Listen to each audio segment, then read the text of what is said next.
Namaskar students.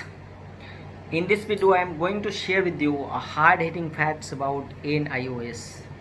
जैसा कि आपको पता है ANIOS हेडक्वार्टर में बहुत सारे स्टूडेंट बहुत ज़्यादा हंगामा विरोध कर रहे हैं। यहाँ तक कि पुलिस भी लाठीचार्ज कर रही है। ANIOS के अधिकारी आते हैं और कुछ भी समझाकर चले जाते हैं। इस बीच में ये ऐसी खबर आ रही है और ये ऐसी बात है कि जो भी स्टूडेंट्स हैं ANIOS के स्टूडेंट्स हैं उनको बहुत ज़्यादा परेशान कर देगी। हालांकि मैं चाहता नहीं था इस टॉपिक पे वीडियो बनाना, क्योंकि ये कहीं ना कहीं आपको परेशान करेगी ये बात, बट फिर भी मैं सच्चाई से कब तक दूर भागेंगे हम लोग, हमें तो जानना है, एक ना एक दिन से फेस करना है। दोस्तों, जैसा कि आपको पता है, मैं फाइनल पॉइंट्स पे आने से पहले कुछ बेसिक्स आपको क्लियर कर देता हूँ कि आखिर बात क्या है। पहले मैं ये बता दूँ कि हर स्टेट के पास अपना एक रीजनल सेंटर होता है। जैसे कि अगर यूपी का है तो यूपी का रीजनल सेंटर इलाहाबाद में है, पंजाब और हरियाणा का चंडीगढ़ में है, दिल्ली का भी रीजनल सेंटर है दिल्ली के बच्चों के लिए, वो है दिल्ली रीजनल सेंटर। और पूरे ANIOS सिस्टम का एक हेड क्वार्टर होता है, वो भी दिल्ली में ही है। और दोनों ही नोएडा का हेड क्वार्टर और ये दिल्ली का रीजनल सेंटर दोनों एक ही जगह पे ऑफिस है। आसपास में दोनों की बाउंड्री वॉल सटी हुई है, दोनों नोएडा सेक्टर 62 में है। तो जो स्टूडेंट दिल्ली के लोकल थे, दिल्ली में जाके हंगामा कर रहे थे, विरोध प्रदर्शन कर रहे थे, वहाँ पे दिल्ली का रीजनल सेंटर यानी कि दिल्ली रीजनल सेंटर ने उन्हें उनके अधिकारी उनसे बात किए कि भाई आप लोग क्यों हंगामा कर रहे हो। हंगामा करने के वक्त बच्चे अपने प्रॉब्लम बताए, जैसे किसी का फेल था, किसी का SYC था, किसी का मार्क्स कम थे, इस तरह के डिफरेंट समस्याएं थी उनके पास। मैं लगातार नोएडा सेक्टर 62 में और अपने जान पहचान के जो भी अधिकारी हैं उनसे लगातार बातें कर रहा हूँ, उनसे मिल रहा हूँ, पर्सनली बच्चों को मोटिवेट भी कर रहा हूँ, लेकिन प्रोटेस्ट में भी मैं था। बट मुझे पता नहीं क्यों मना किया जा रहा है कि आप चेहरे फ्रंट पे नहीं आइए। ANIOS के कुछ मेरे साथी जो मेरे पहले दोस्त थे, वो अब थोड़े हमसे दूरी बनाने की कोशिश कर रहे हैं, क्योंकि उनको लग रहा है कि ये बच्चों को भड़का रहा है या इस तरह की बातें हो सकती है। मैं कैश लगा रहा हूँ, सच्चाई क्या है मुझे नहीं पता है। अब मैं पॉइंट पे आ रहा हूँ कि जो बच्चे दिल्ली रीजनल सेंटर पे हंगामा कर रहे थे, उनके अधिकारी उनसे एप्लीकेशन फॉर्म फिल करने की बात कर रहे हैं। एप्लीकेशन फॉर्म फिल करना मैं पहले से भी बताया, तो एप्लीकेशन फॉर्म तो फिल करना है आपको और आपने किया भी है, बट यहाँ पे एक अलग तरह का एप्लीकेशन फॉर्म हो गया है। और बातें वही है, एप्लीकेशन फॉर्म मैंने जो दिया था वो सेम एप्लीकेशन ही है। आप हैंड रिटन में लिख दो, हिंदी में लिख दो, इंग्लिश में लिख दो, वो भी एप्लीकेशन फॉर्म एप्लीकेशन ही है। बट इन्होंने एक प्रॉपर एक एप्लीकेशन निकाला कि आप इस पर साइन करके दे दो या फिर नाम वाम अपना डिटेल्स लिख करके दे दो। इसमें इन्होंने लिखा है, मैं पढ़ के आपको बता दे रहा हूँ। Application form for grievances of the learner regarding result of secondary and senior secondary April 2020 declared on 5 अगस्त 2020। आप जो शिकायत करना चाह रहे हो, किस तरह की शिकायत है, ग्रीवांसेस है, उसके लिए एप्लीकेशन फॉर्म है अप्रैल 2020 एग्ज़ाम के लिए। मैं पहले सारे पॉइंट्स आपको क्लियर कर देता हूँ, उसके बाद मैं आपसे बात करूँगा क्या है मेन चिंता का विषय। इन्होंने बोला है कि किस तरह का ग्रीवांसेस है, किस तरह की बातें हैं, किस तरह की समस्याएं आप लेकर आए हो। तो एप्लीकेशन फॉर्म में डिफरेंट काइंड्स ऑफ ग्रीवांसेस हैं, यानी शिकायतें हैं। पहला जो ए है, ए नंबर पे A category A point A है, एक नंबर पे जो उन्होंने रखा है वो है absent in TMA so subject yet to clear in theory. आप TMA में एब्सेंट है और आपका जो थ्योरी में रिजल्ट क्लियर करने की बात की, रिजल्ट आ रहा है। तो ये पहला जो कैटेगरी है एब्सेंट इन TMA और so subject yet to clear in theory. B number पे है, यानी 2 नंबर पे जो less marks in TMA so yet to clear in theory subjects.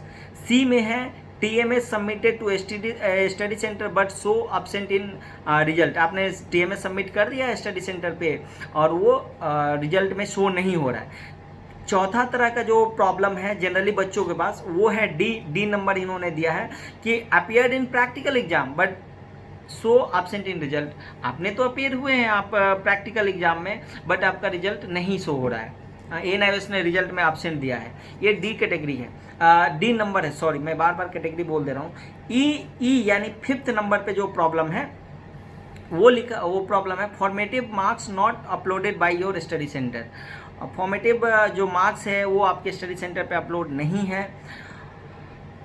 और एफ यानी 6th नंबर पे है, learner pass but not satisfied with the result. Learner तो पास हो गए, स्टूडेंट पास हो गए, लेकिन उनका वो ये सेटिस्फाई नहीं अपने रिजल्ट से, इन्होंने एफ नंबर पे रखा। जी में है TMA marks given but theory marks not awarded in result. TMA marks दिया तो गया है लेकिन रिजल्ट में फिर भी थ्योरी का मार्क्स नहीं मिला है। एच कैटेगरी यानी कि 7th नंबर पे जो है TOC marks not incorporate in result. इस तरह के 7 समस्याओं को लेकर के अगर आप गए हो नोएडा हेडक्वार्टर में या अपने रीजनल सेंटर में, तो दिल्ली, अब यहाँ जानने की बात यह है कि दिल्ली का जो रीजनल सेंटर है वो ये बोल रहा है कि ये, आप पहले मैं एक लाइन बता दूं कि ये प्रॉब्लम्स है, इसमें अपना नाम और एनरोलमेंट नंबर लिख करके आप एप्लीकेशन भर सकते हो। और उसके बाद आप अपना यहाँ जो नोट में दिया हुआ, यहाँ अपना सिग्नेचर करोगे, मोबाइल नंबर डालोगे आप। अगर जो भी व्यक्ति, जो भी स्टूडेंट्स अपना एप्लीकेशन दे दिए हैं उनको देने की ज़रूरत नहीं है। लेकिन समझने वाली बात क्या है, मैं ये जो वीडियो बना रहा हूँ ये दिल्ली रीजनल सेंटर का ये एप्लीकेशन फॉर्म है, नोएडा हेडक्वार्टर का नहीं है। समझने की बात है, जो कि सटा हुआ है नोएडा हेडक्वार्टर से। इसमें चौंकाने वाली बात क्या है दोस्तों कि नोट करके आप इसको जूम करके पढ़ लेंगे। लर्नर में please note that whose grievances comes under A to E above need not to submit application as no action would be taken in this issue। दोस्तों आप समझने की कोशिश करो, उन्होंने ये कहा है कि जो भी कैटेगरी A से E तक कैटेगरी में आते हैं वो उनको एप्लीकेशन सबमिट करने की ज़रूरत नहीं है। एक मतलब ये है इस वीडियो का, अगर आप टीएमए में एब्सेंट है और सब्जेक्ट थ्योरी में क्लियर नहीं है तो आप नहीं भरो, आप एप्लीकेशन दोगे भी तो हम लेने वाले नहीं हैं, उसको कंसीडर नहीं करेंगे। ऐसे ए से ई तक में आप पढ़ लेंगे। इसमें ये भी एक बात कही जा रही है कि अगर आपके टीएमए मार्क्स कम है, थ्योरी में मार्क्स पास नहीं है, तो भी आप नहीं दो एप्लीकेशन, आपको नहीं कंसीडर करेंगे। इसमें एक और बात है कि टीएमए सबमिटेड है स्टडी सेंटर पे लेकिन रिजल्ट एब्सेंट आ रहा है तो भी आप एप्लीकेशन मत दो, हम कुछ नहीं करने वाले। एनआईओएस का ऐसा कहना है। अपीयर्ड इन, आप तो प्रैक्टिकल एग्जाम में ये अपीयर हुए हो लेकिन रिजल्ट एब्सेंट आ रहा है तो भी हम कुछ नहीं करने वाले, ऐसा दिल्ली रीजनल सेंटर का हेडक्वार्टर का कहना नहीं है।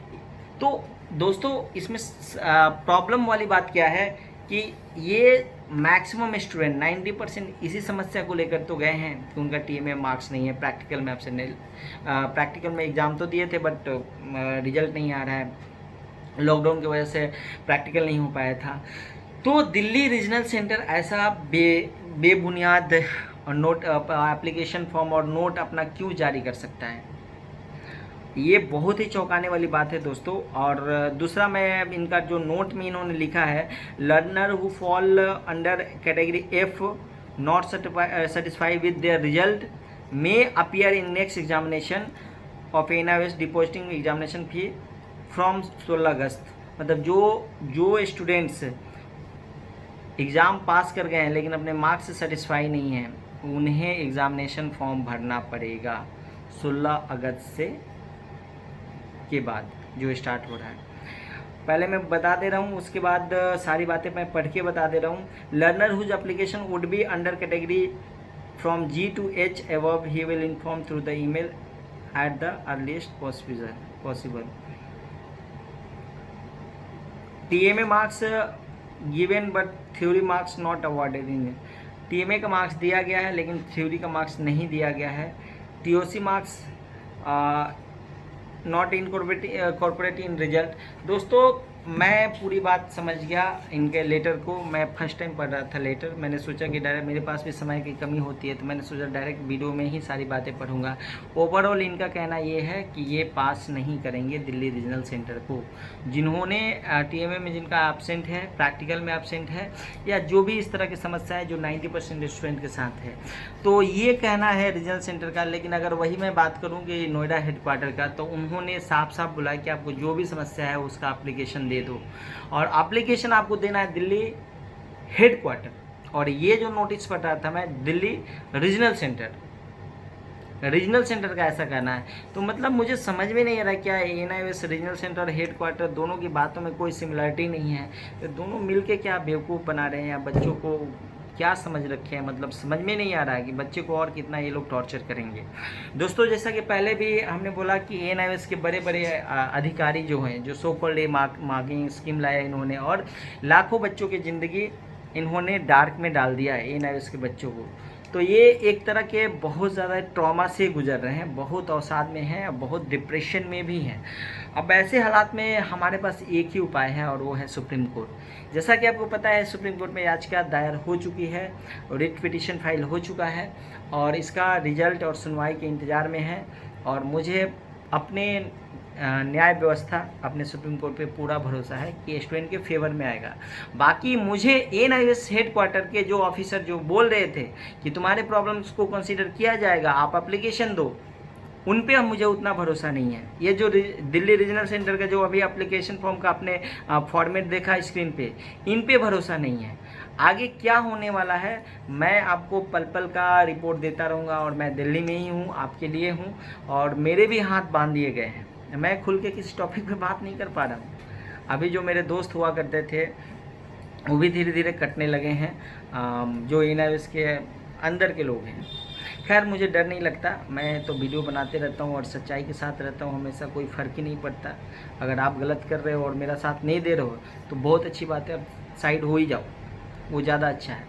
तो दोस्तों एक बैड न्यूज़ था, अब बैड न्यूज़ नहीं है, मेरे ख्याल से एक कन्फ्यूजिंग न्यूज़ है। एनआईओएस हेड क्वार्टर कुछ और बोल रहा है, एनआईओएस का दिल्ली रीजनल सेंटर कुछ और बोल रहा है। तो बने रहिएगा इस चैनल पे और मैं बहुत जल्द ही एक नए वीडियो लेकर आऊँगा। एक खुशखबरी मैं आपको देने वाला हूँ, जो वीडियो कल जाएगा।